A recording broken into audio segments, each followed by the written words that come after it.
I met up with my friend Kyle Kurzuk at the Old Windsor Jail. Kyle is a wet plate collodion and film photographer, as well as an urban explorer who has visited abandoned buildings all over Windsor and Detroit. Kyle and I spoke about some of his experiences going into the old jail to take photographs, well after the jail had been closed down. We're on location right now. We are someplace out in the field. Can you tell me where we are exactly? Old Windsor Jail. The Old Windsor Jail. Yes, sir. The Old Windsor Jail, and we're in the parking lot at Mackenzie Hall. This is kind of an interesting spot in Windsor because if you look around us, Mackenzie Hall, the old jail, you've got the church over here.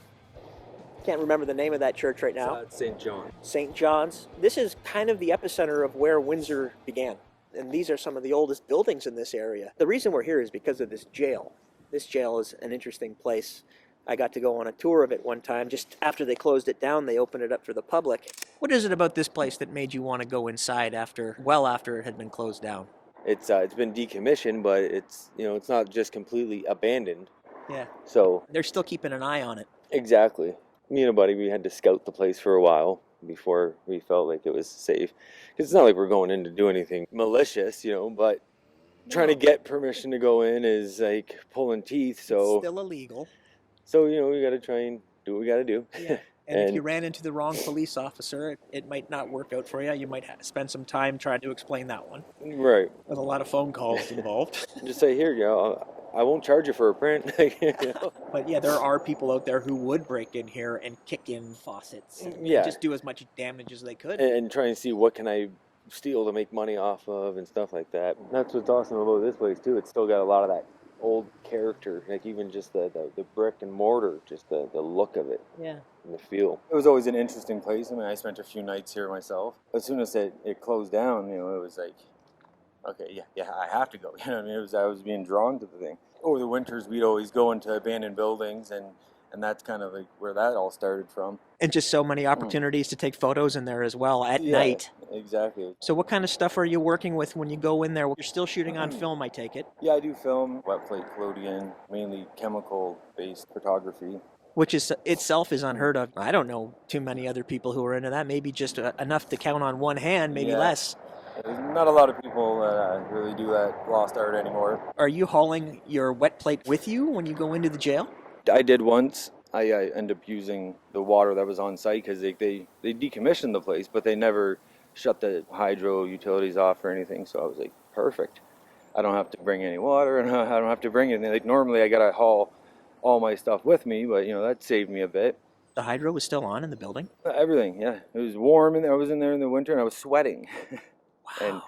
And the water was just flowing away, hot, cold, whatever you wanted. What is it about a place like this? Like these old buildings, I'm attracted to it as well. I remember going into the old hospital after it closed down. Train station in Detroit, which is a whole other conversation. I know you've been in there as well. I've never been in here because it involves climbing. I'm not in the best of shape.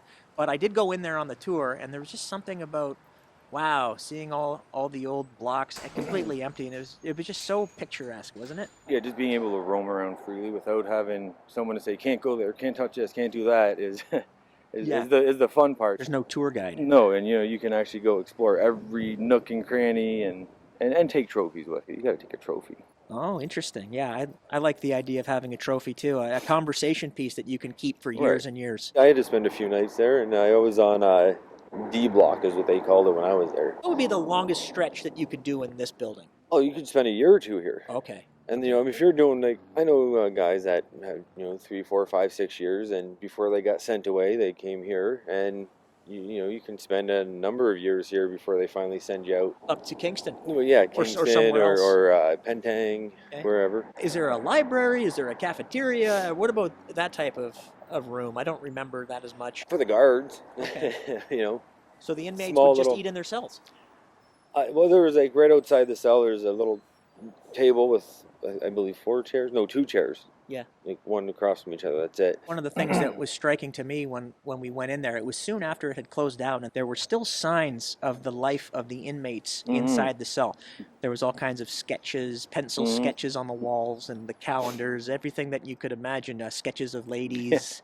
Oh yeah, all kinds of weird. Was that the type of thing that you were interested in photographing, or what kind of thing were you most attracted to with the photographs? Getting into places that nobody's been before. Like in the basement, there's an old hall that goes to Mackenzie Hall, and they used to take the inmates through there, so they never went and seen the light of day. I had to go there because that wasn't part of the tour. From when it would have been a courthouse, Right. to take the prisoners right over to the Yep. jail after. Okay. And they had like shackles on the wall where they would shackle them up, but they had since bricked it halfway through. Yeah. At the end, roaming around, I found one of the original wrought iron doors for a cell. Who knows how old that was? And it had an original lock on it too, with a skeleton key. And I know that you like locks and keys. That's one of the things Yeah, that yeah, you I like. do. Yeah, I collect that stuff. Very cool. I went in there during the day. I didn't go into the basement, but you went in there at night.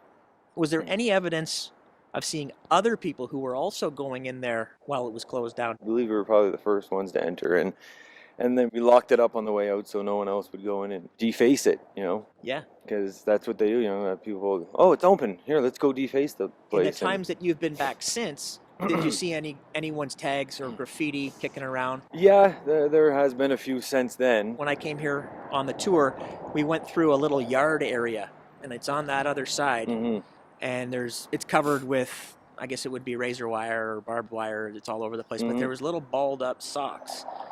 They were tossed into the razor wire from the prisoners that were still there, and they weren't going anywhere because they were impaled on razor wire. But can you explain to me what that was all about? Was that a game that the prisoners played? Did you notice that? No, I honestly, I never even noticed that. That's kind of crazy.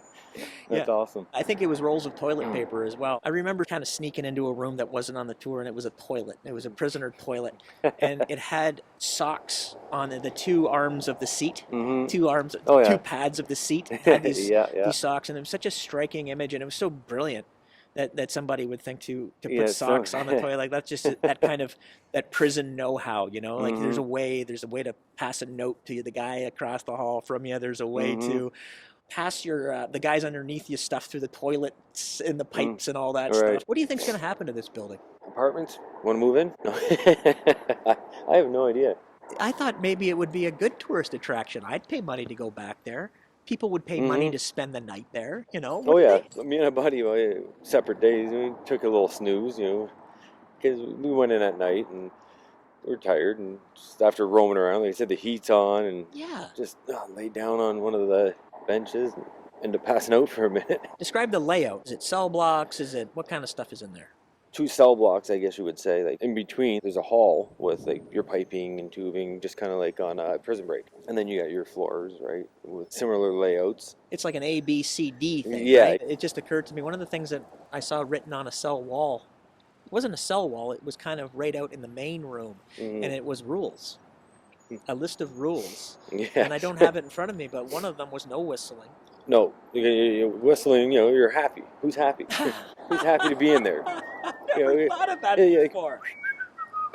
You're happy when you're whistling. There ain't nothing to whistle about. You know what I mean? Nothing to whistle about while you're in jail. I wish I could remember. I would have thought ahead to have. Don't flush the toilet after a certain time. Yeah. Because that is loudish. Because it's meant to suck everything. You want to try and plug it. Nope. It sucks everything out, and that'll wake the whole block up. Interesting. They don't like that. Because I remember seeing one of those rule lists on one too. I wonder what the penalty would be for flushing the toilet after 9 p.m. Somebody's going to have a talking to. Yeah, you're probably not going to get your food. You're going to, because you won't be able to chew it, and you're definitely not going to be the favorite on the block. Oh man, I suppose there had to be some kind of rules for the inmates. Otherwise, things would just get chaotic, right? Yeah, there always seemed to be, like when I had to spend a week there was one boss guy. Like, this is like the top-notch guy of the block. And, really? And he kind of pulled strings, and then he says what goes. And if he wants to make hooch, everybody's passing up their juice because he's making hooch. And are you getting some? If you're his friend. Oh, I see. So you don't want to piss him off. Oh, I see. The process of making hooch, what would that entail? How are you getting alcohol? Oh, they just make it out of sugars, right? So they would let it ferment, and they would plug the toilet up, fill the toilet with all the sugars and stuff. If they can get a hold of a bag, they'd fill in the bag and stuff that in the toilet. Wow. And just let it ferment. Use whatever they get their hands on. They would, your apple juice, or even if you got apples in the morning, orange juice, they take any bit of juice, anything with sugar, Typically around Christmas time, they like to do that, yeah. A little bit of Christmas hooch. Yeah. Wow. And then I remember the last rule was bang the table like loud 2 times to show that you read this list. That's awesome. I thought that was pretty funny too. Something so interesting about breaking into a jail to me. Yeah, most people want to get out, right? Most people want to get out. And just so you know, the rest of the prison rules on that list included: new guys must shower, new guys clean range daily, if not sure, ask, keep quiet until 10 a.m., and no yelling. And I did manage to collect a trophy from the old jail, this jail mirror, and I'd like to give it away to a viewer. All you have to do is subscribe to my YouTube channel, Michael Evans, Windsor, Ontario, and post a comment about a Windsor Jail, Mackenzie Hall, or Sandwichtown memory in the comment section, and I'll have Kyle pick a winner. Thank you for watching this episode of It Happened in Windsor.